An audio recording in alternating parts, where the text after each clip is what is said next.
17 lifestyle for environment আৰু title of idea হ'ল drain with no' harmful larva.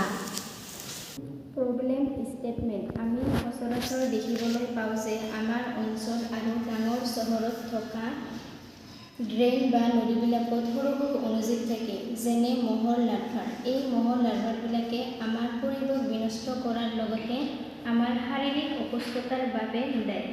Causes of problem number 1 অনুচিত ত্ৰুটিপূৰ্ণ আৰু মেৰামতি নকৰা আন্তঃগাঁথনি। Number 2 drain as of problem number 1 অনুচিত ত্ৰুটিপূৰ্ণ আৰু মেৰামতি নকৰা আন্তঃগাঁথনি। নাম্বাৰ 2 ড্ৰেইনেজ অৱস্থাৰ অপব্যৱহাৰ। নাম্বাৰ 3 আগভেটা আৰু প্ৰতিবন্ধ। Effects of the problem Aedes আৰু কিউলেক্স নামৰ মহৰ বাবে জননক্ষেত্ৰ। নাম্বাৰ 2 বিভিন্ন প্ৰকাৰৰ মাৰাত্মক ৰোগ যেনে কলেৰা, ডায়েৰিয়া, টাইফয়েড আদিত অৰিহণা যোগায়।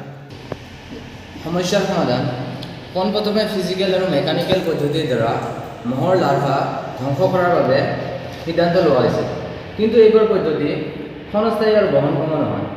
সেইবাবে দ্বিতীয় ধৰণে ৰাসায়নিক পদ্ধতিও প্ৰয়োগ কৰা হৈছিল যাতে এইবোৰ লাৰ্ভা ধ্বংস কৰা যায়, কিন্তু সেইবোৰো ক্ষণস্থায়ী নহয় আৰু বহনক্ষম নহয়।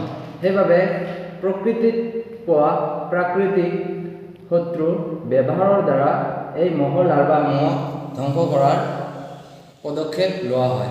অঞ্চলত পোৱা সচৰাচৰ বিভিন্ন প্ৰকাৰৰ কেটফিছ যেনে শিঙি মাছৰ ব্যৱহাৰ ফলপ্ৰসূ হয়। জিয়া বা ড্ৰাগন ফ্লাইৰ নীল ব্যৱহাৰৰ দ্বাৰাও ড্ৰেইনত পোৱা মহৰ পলুসমূহ নিয়ন্ত্ৰণ সম্ভৱ।